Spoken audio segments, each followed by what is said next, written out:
don't know your numbers, you don't know your business. I learned this the hard way with my first company. So I created NetSuite, the world's #1 cloud business system. NetSuite gives you the visibility and control you need to make smart decisions and grow with confidence. That's why companies who use NetSuite grow 3 times faster than the S&P 500. Schedule your free product tour right now.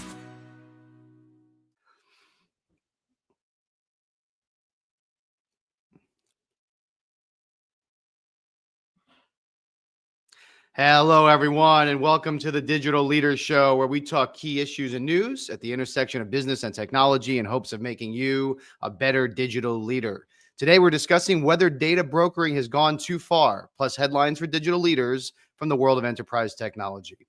We're live every Wednesday at noon Eastern, 9 Pacific on LinkedIn and YouTube, and the audio recording is available the following week wherever you get your podcasts. Thanks to our sponsor, Oracle NetSuite. Their ERP solution helps provide real-time visibility into operational and financial performance. IRPA AI members and followers get preferred pricing of 45% off at irpaai.com/NetSuite. I'm Dan Goodstein. I head up IRPA AI and the Digital Enterprise Institute, a professional association, media, and peer-to-peer research network, providing education, networking, and advice to over 130,000 members globally around automation, enterprise AI, and digital transformation. My co-host is Chris Surdak, senior analyst at IRPA AI, author, consultant, formerly White House Chief Transformation Office Advisor, partner for digital transformation at Gartner, and automation AI practice lead at EY. Chris, Happy New Year, buddy. Happy New Year. How you been? I've been good. I enjoyed the week off. I was mostly off the grid, which is pretty rare for me and kind of nice. And my brain started turning to mush, and I had to come back to work. Yeah, mine's been pretty mushy with this virus that we're all fighting. It's the head cold from Hades, but starting to get a little bit better, so that's good. Yeah, I think it's just part of the holidays. Now I got something, obviously, something my voice, losing my voice a little bit here, but really a lot of headlines I want to tackle because aside from the beginning of the year stuff, normal beginning of the year stuff, CES is going on, so lots of announcements going on there. But I think the big kind of tech industry bombshell this week was Meta, Facebook, announcing that they are kind of following Elon Musk's lead in a couple of different areas. One is moving staffers to Texas, but also limiting the quote unquote censorship practices. Well, and interesting at so many different levels. From an employment in California perspective, that's like 20,000 people moving out of the state. And that's on top of any number of other companies. I had many of them that were my own clients, Toyota, et cetera, that have left the state in the last few years. So that's a bit of an interesting hit. But yeah, from a privacy perspective, and it's not even a tacit admission that this censorship was going on. It's an explicit admission. Yes, we were censoring, and yes, we went too far.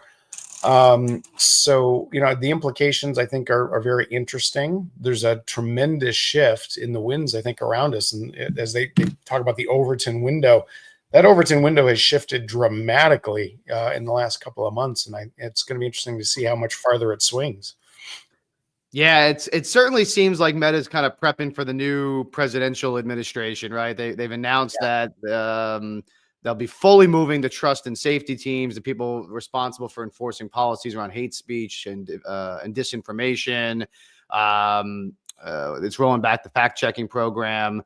Zuckerberg says it's going to help remove the concern that biased employees are overly censoring.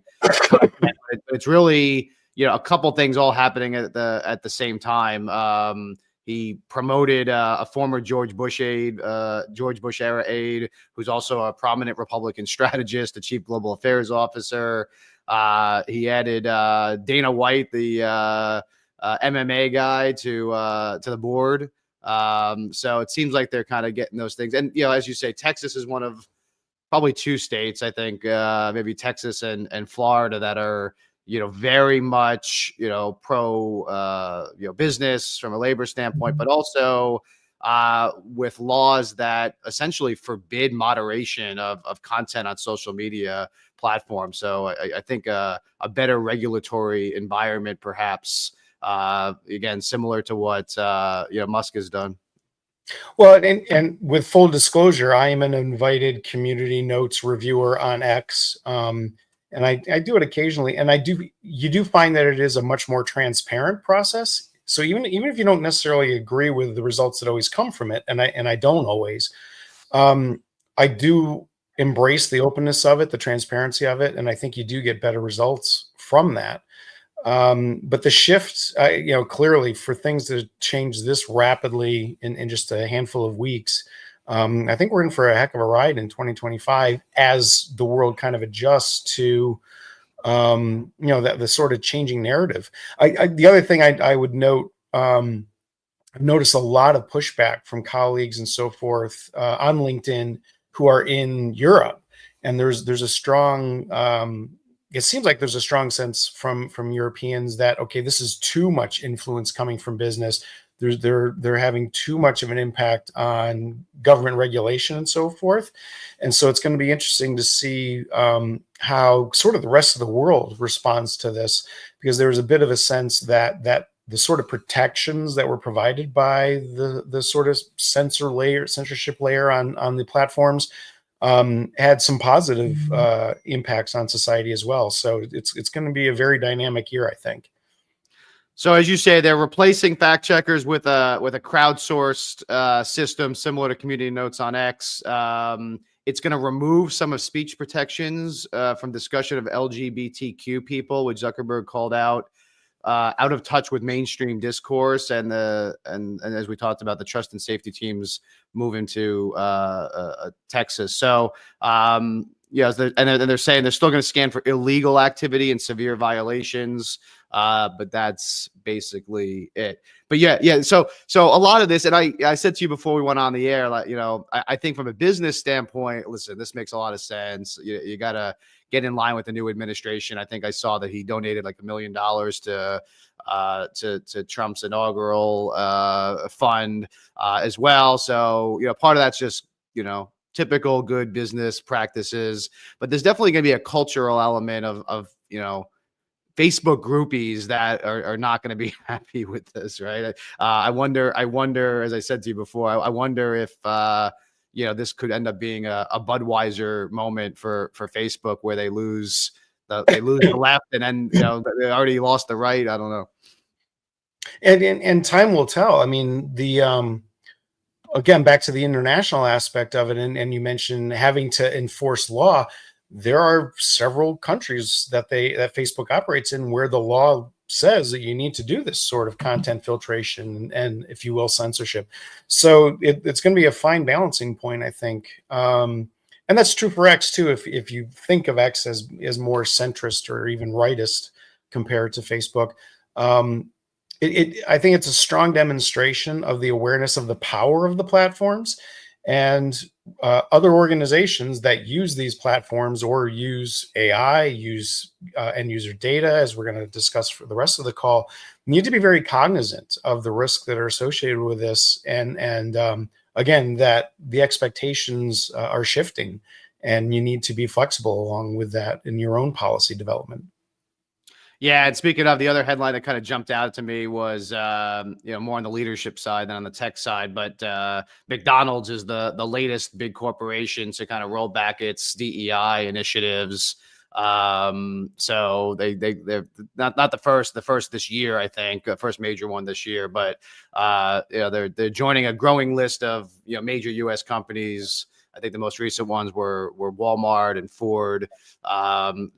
McDonald's is saying it's in response to a recent Supreme Court ruling that banned affirmative action in college admission. But it's definitely a trend that's, I think, been going on since before the election. But I think we're going to see more of that now. Well, and I think MetLife also, or Allstate, one of the major insurance companies, had came forward and basically said, we've had a policy for several years. We're not going to hire middle-aged white males. And that was the stated policy of the company. So again, I think a pendulum shift. there's a lot to be said for DEI type initiatives and having greater diversity and so forth. But oftentimes these things get a bit of cultural inertia and they potentially go too far. So I think you're going to see some swing back, and hopefully that doesn't make some of the better aspects, the more positive aspects of those programs also kind of go by the wayside. But all things in moderation, I think, is what we're going to start seeing going forward. Yeah, it seems that way, right? I mean, I love that analogy of the pendulum. I wasn't the first one to bring it up, but I use it all the time. I remember someone saying to me years and years ago, referring to whatever tech trend we were in at the time, referring to it as a pendulum, right? It seems like we start with one extreme and then it swings to the opposite extreme, and then maybe we settle somewhere in the middle. And I'm looking back at, I don't know, the last 4 or 5 major business and technology trends. And maybe that's even where we're going with AI. I mean, some of the stuff we talked about a couple of weeks ago in our 2024 review and 2025 predictions are around, some of these things kind of settling into a more realistic zone. Well, certainly. Well, the engineer in me will say it's an underdamped, excited harmonic system that eventually will find its homeostasis. We're nowhere near there yet. I think I only understood 2 of those words, Chris. Yeah. Well, lots of big words that basically say, "Hey, things are about to change." So get used to it. But yeah, and I think that ties with, certainly Gartner, Forrester, all those guys like their hype cycles. I think we've reached sort of peak hype in AI within the last probably 3 to 4 months, and I come across often as being anti-technology. I'm very pro-technology, but I'm very, let's use it for what it's good for and not overstate what it's capable of. So I think there's going to be a lot of that sort of taking it much more seriously in 2025. And we're already seeing some signs of that. Not necessarily more seriously, but just being more pragmatic about what the technology is capable of. And what value you can get from it. It wasn't on our list today, but I think over the weekend there was a blog post by Sam Altman talking about how the people that are paying $200 a month for access to the latest version of their model are overusing it so much that they're actually losing money on every one of those subscriptions. So even at $200 a month, they're losing money. And I'm like, well, are you going to make it up on volume? It's because actually the more people use it, the more expensive it gets. It's the opposite of economies of scale. So you really wonder where the $600 billion of profit's going to come from that they're anticipating from this industry. Time will tell. So before we get to our main topic for today, CES is going on in Vegas. Always a really interesting start of the year. Some aspirational stuff, but also some indications of, what's coming next. So I thought we'd run down maybe some of the things that have been highlighted there. I have a little bit of a list here of some of the things that jumped out at me. We talked at the end of last year, Chris, about, beyond all the 6 AI trends that we saw happening. One of the things we mentioned was, the expansion of mixed reality. And so there's a couple examples of that at CES. There's a company called Solos that launched smart glasses. So it's now one of the many AI-enabled spectacles at CES. But Solos has this OpenAI ChatGPT built into them. So you can kind of whisper to your assistant. This is getting very, very weird, very Her-like if you watch that movie. But so you can have the glasses on and talk to the AI assistant. Obviously, Meta, we talked about a while back. Ray-Ban and Meta partnered on glasses with speakers that can play podcasts and music and let you take calls. So more and more of that happening. And a lot around, as there always is, the automobile space, a lot of EV advances, but a new entrance to, at least to me, I didn't know them, to the robo-taxi space organization called Zoox. It's an Amazon subsidiary, and they've been testing actually in Vegas over the last couple months. So they've got a little bit of a different take on the taxis. Unlike Waymo's taxis, these are like actual steering wheel-less driver seatless and pedalless cars that are basically almost reminds me of like a shuttle, a train shuttle, where you just kind of get in and you're facing the other passengers in a car, and it kind of goes back, straight forward, back. Almost, I guess it's electric. So I was gonna say like more like a cart would do. It's absolutely fascinating, particularly the Google. Remember Google glasses that came out, and everyone, you were a glass hole if you used it. Too early, yeah. Now it's normalized. But this this was in my book from 10 years ago. Although I was talking about it being contact lenses because it's been reduced in size that much. But even some of the use cases that I predicted 10 years ago are true, where you're walking along and you see someone and you say, tell me about that person. And some stranger's walking towards you and it'll pop up their LinkedIn or it'll pop up their Instagram and you can like immediately know stuff about them as they're walking by. It's taking the creepy factor and amping it up to about 27 instead of 10. And just expect more and more of that. Tremendously useful technologies, as I think we mentioned when we talked about it a couple of weeks ago. Back in 2012, 2013, at HP, we had a company, Aurasma, that was doing this enhanced reality stuff, and it was really awesome and very productive. So I'm almost surprised it's taken this long for the technology to kind of come back and be a bit more mature. But I'm not really sure I want ChatGPT, giving me directions on how to get to my destination or something, because I'm not sure that I trust it enough yet. Oh, listen to you, man. You're like we're already there guy with all this stuff. I was reading this morning. I was gonna put it on our list, and then I didn't put it on our list. But since you sparked it for me, there's all these complaints now so congestion pricing has started in New York City. Very controversial. Been back and forth over the last couple of years. It's live, and now they're talking about that they're using the same technology that's been criticized in other parts of the country for allowing the video feeds that are actually behind the reading of the plates are available publicly on the internet. So you can literally watch streets and see, who's driving by and all this stuff. So, you're the one who always says it, right? If you're assuming privacy when you're out and about, you're wrong. Well, and I've been doing some research recently on behavioral economics, which is, how the platforms, and this will tie into the discussion on privacy we're about to have, how the platforms kind of drive your behavior based upon prompts, or it's called nudges and sludges, right? So you're going to get if I happen to know you're driving by your favorite Starbucks, I'm going to ping you with a really cool coupon right now if you stop by in the next 10 minutes. Yep. This is stuff we came up with 15 years ago. It's so woven into many people's day-to-day activities that I've often written about the privacy paradox, right? Where I want to keep my privacy to a certain extent, but I want really awesome coupons too. And they're mutually, you can't have one without the other, right? I'm giving up that degree of privacy so that I get the really awesome coupons or I get the quicker trip to the store. The challenge is, I think, that universal agreement to it, right? This notion of giving consent, and it's universal consent and you can do anything you want. That's largely how the platforms have operated in the past. You give consent at one point and they can do anything they want. And I think that going forward, there's going to be a requirement for more. In this instance, at this moment, you're interacting with some kind of automaton. Are you okay with that?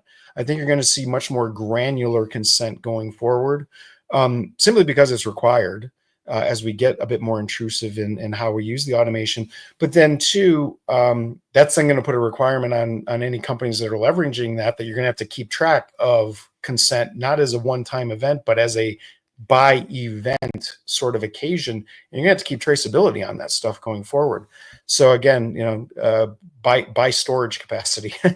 Well, that's related to your, like you say, your shopping habits and things. It's also becoming more and more of a health privacy. This is a great example of a really great use case. But the privacy people, I'm sure, are all over this. Abbott, has this thing called Abbott Lingo. So it's a small $49 sensor.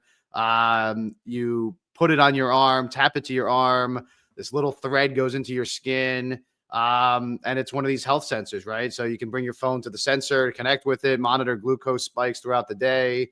Really, really interesting kind of biohacking potential. And it's, like I said, $49 for this thing.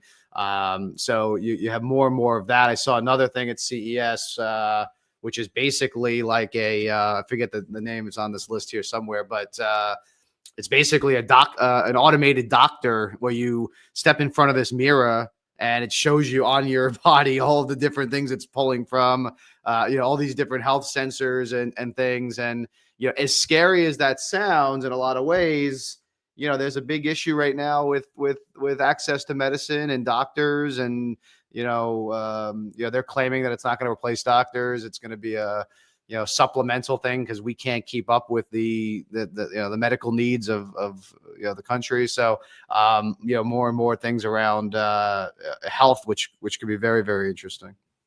Yeah, and what's fascinating, and I've done some of the analysis on this recently, where you're going to pay $49 to buy that device to wear, and then probably some small amount per month for a subscription. And meanwhile, they're collecting all this data on you, which they can then turn around, getting to our topic of data brokers. And depending upon the level of detail that they have and how much information on you they have, that can make $200,000, $300,000, $400,000 per person for the platform that's collecting that information. So I mean, you're paying them to get access to their service, and that's great, you're getting the service, but they are cashing in massively on the data that they're making off of you. So much so that many of these companies would be better off just giving away their product for free and even paying for your data plan to have access, just so that they can have the data that they would subsequently broker to third parties because it's worth so much. Yeah. So, and then, in typical CES fashion, there's a new autonomous electric mower, advances in robotic vacuums, more EVs, better chargers, better TVs, a lot of that stuff. But, if you look at the, some of these things, the robotic vacuums, it's starting to look more and more like the Jetsons. So watch out. So robotic vacuums I'm cool with because I don't like vacuuming. But back when I had 17 acres in upstate New York, I liked spending 4 hours a week on the lawnmower. I mean, it was very zen. It was my way of kind of using the noise to disconnect from the world for 4 hours. I would miss that. Yeah. There is that. Although it's good to have the option. Like me, the robo vacuum that my wife wanted like 4 years ago that she's used once and sits in the corner and is never hooked up. So there's that too. But anyway, so let's get to our main topic, which is really a big one. It actually kind of broke back in November, and there was just so much going on around AI announcements and things at that point. But really, I mean, I don't like to necessarily lead the witness and give an opinion this early, but kind of scary stuff, right? With some of these data brokering. So data brokering companies. So Wire did this investigation with a couple other organizations, and the investigation revealed that there were U.S. companies that were legally collecting digital advertising data, but by doing so, providing the world a cheap and reliable way to track the movements of American military and intelligence personnel overseas, from their homes, their children's schools, to aircraft shelters and air bases where U.S. nuclear weapons are believed to be stored. They analyzed billions of location coordinates obtained from one of these brokers, and they were basically able to track the daily routines of U.S. service members. So obviously there's a huge amount of risk associated with that. From a military standpoint, they track thousands of signals to sensitive U.S. installations in Germany, to places that are suspected NSA monitoring centers, thousands of devices. I'm looking around this U.S. compound that's believed to be a place for training Ukrainian troops. I mean, it just goes on and on and on from a military perspective. And then there's also some examples of just American citizens, who are being potentially targeted, based on some of this data. So a lot here to unpack, but very scary stuff. And this is something, just anecdotally, the first time I got really exposed to this, the power of this keeping track of people through these tracking devices we all carry, was back in 2008. And if you go back to 2008, Facebook was brand new. The iPhone was less than a year old. And all of us weren't carrying iPhones. We were carrying BlackBerries. I'll never forget, Obama just became president, and he was addicted to his BlackBerry. But at the time, one of the companies I worked with had a number of field personnel that would be sent to clients to go work on computers at their location. And we had the great idea of giving all of them BlackBerries, so we would always know who the closest person was to a given client call. And someone came up with the great idea a few months in to analyze the data that was produced. This is back in 2008, so 15 years, what is that? Almost 20 years ago. And we quickly discovered that many of these people were hanging out in bars and strip clubs at lunchtime during working hours, and they would submit like meal tickets that would be for the bar. So this capability has always been there. Doing it at scale, I mean, thanks to cloud computing and the amount of compute capacity and so forth that we have, it's almost inevitable. And I don't know that you can beat this. I don't know that there's a way around it unless we significantly change privacy laws, as I mentioned a little while ago, where privacy becomes event-based consent as opposed to global consent. And any of us that on your phone, if you've walked out to your car and it says, oh, it's going to take you 12 minutes to get to this destination, and you're like, how did the phone know that that's where I'm going to next? This is being used every minute of every day for all of us. It's just a question of the specific use case, in this case, to subvert national security potentially. Well, so to me, let's break it down. To me, there's two elements of this story, right? One is military and security, right? And then there's civil rights and liberties for Americans, right? So the first example that I talked about was in Europe, largely in Germany, right? So they trace devices to barracks, work buildings, restaurants, grocery stores, bars, Ramstein Air Base, brothels, to your point. And so, foreign governments, terrorists, criminals, not only could they figure out perhaps when things like nuclear weapons are less guarded, but they can also leverage some of this information for blackmail and other nefarious things, right? So you have the national security aspect of it, and then you have like the U.S. citizens, right to privacy issue. But you worked in government. I mean, aren't there normally exemptions, certainly for overseas scenarios where it's a matter of national security? I mean, why is this such a hard nut to crack? It seems like there's like this idea that, like you say, can't be solved. So clearly these tools, techniques, etc., we ourselves use for our own national security, as do other significant governments. So to a certain extent, you can't undo it. And that also means that it's very difficult to defend against. So you can train your own people, don't do this, don't do that, but we're naturally creatures of habit. These tools are designed to be very habituating.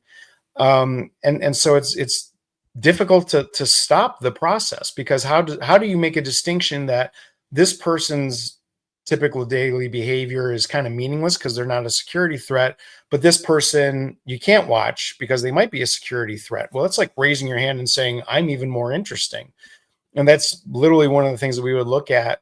Certainly in my days of doing e-discovery type work, it was the absence of signal that was interesting. There's so much signal, there's so much data being collected. What you're looking for is someone changing their behavior.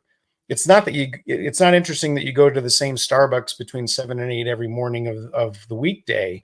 It's the one time you don't go that makes it interesting.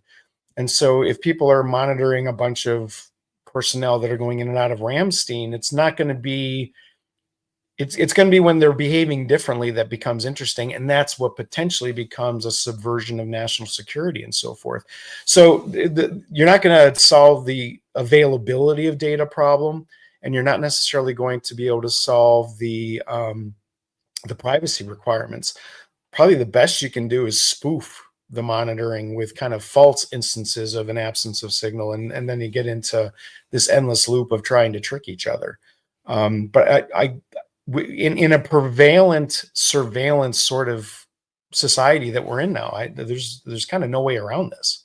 Yeah, I mean, I guess I get that there's no way around it on the international level, but I guess my question is, if the source of the data is American companies. I mean, we talk all the time about TikTok, and we're so worried about TikTok, right? We're so worried about TikTok, infiltrating American society. But meanwhile, we have American companies that are essentially giving this data to foreign adversaries.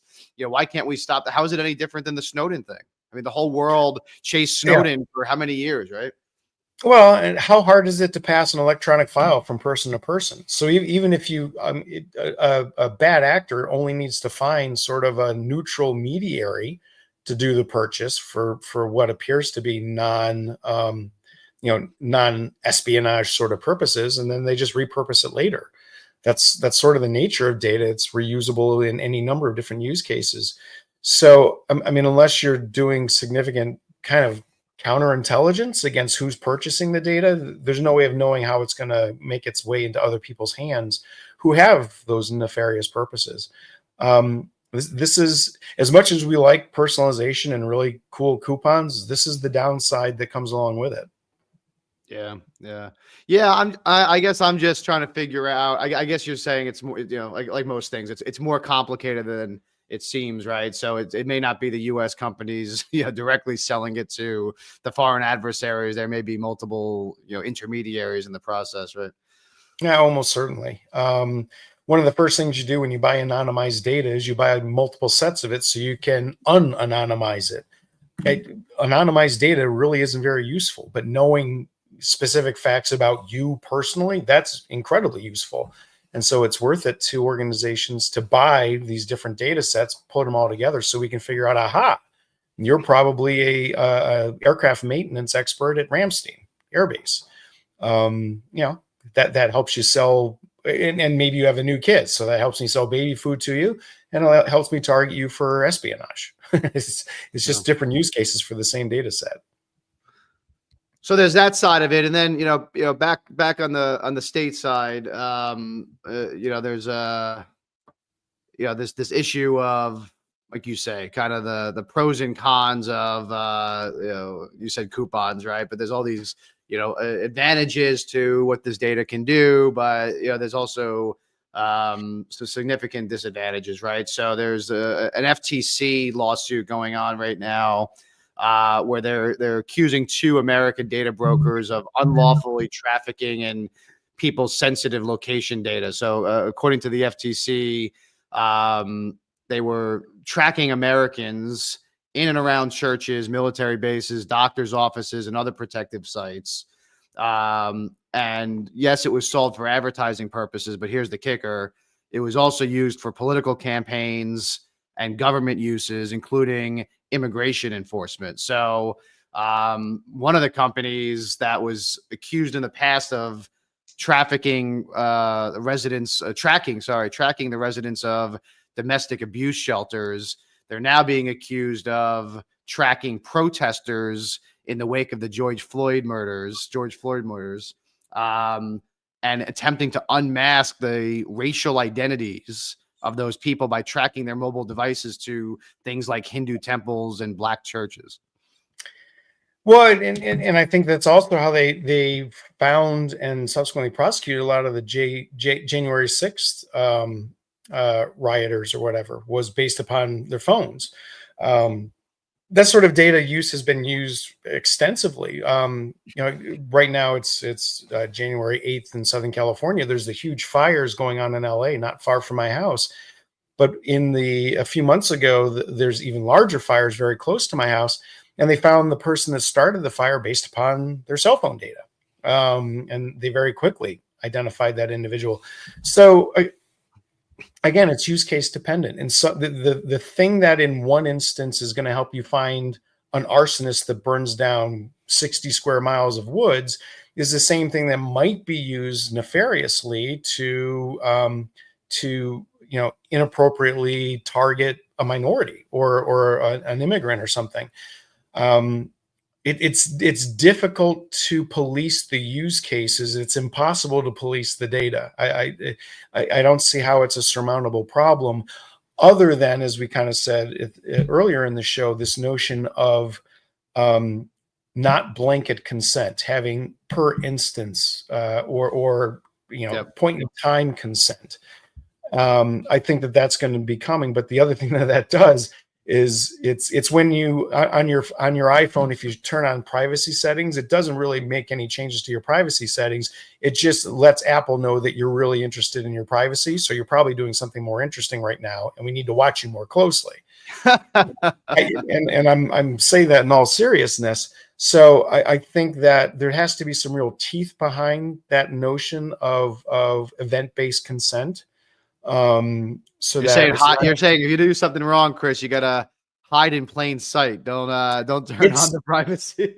I call it the zebra factor. The reason the zebras are covered in stripes that stand out across the plains of the Serengeti is that as long as you're running around the other zebras, you can't tell where one zebra ends and the other begins. And that's exactly the kind of psychology that has been used in a lot of this sort of analytics of data for behavioral purposes for well over 15 years now. That's interesting. Well, there's two. It's very early stage, right? But there's two kind of initial approaches being taken by different government agencies. So there is some recent, as of like a few weeks ago, progress. In this area. On the FTC side, those two agencies on the the U.S. side of things, they have a settlement. It's not been finalized yet, but a settlement that would bar these two brokers from collecting sensitive location data from consumers, forcing them to delete historical data that they gathered on millions of Americans, and ban them from acquiring location data from online auction sites, bidding exchanges, marketplaces, places where advertisers are competing for ad dollars. This would be the first time the FTC has moved to police the collection of data directly from an ad exchange. The other one is, interestingly enough, the Consumer Financial Protection Bureau. They're trying to use a 54-year-old privacy law to impose oversight over the data brokering industry, basically subjecting data brokers to the same rules as credit agencies. In a classic case of too little, too late, it's like let's put up fences around the barn after the horses have run away, had foals, right? They're in the next country. Better late than never. And I've been kind of following and writing about a lot of FTC increasing the aggressiveness of its actions over about the last 18 months or so. I think it's a long time coming, and it's good to see a greater awareness of it. Again, the challenge is going to be it's use case specific, right? Once the data is out there, once the data is collected, it's Star Wars, right? There's blue lightsabers and red lightsabers. The technology of lightsabers doesn't care if you're using it for good or evil. It's how you implement it. That's very much the case with all of these technologies that we use to better our lives in many ways, and they bring with them potential negatives. I don't. Enforcement is good so that people that are particularly bad actors may be called out, and it's going to cause people to have a bit of a pause. But I don't know how you put this genie back in the bottle, because mostly we love the plus sides, and we kind of like ignore the downsides as long as it doesn't affect us personally. Behavioral economics. Yeah.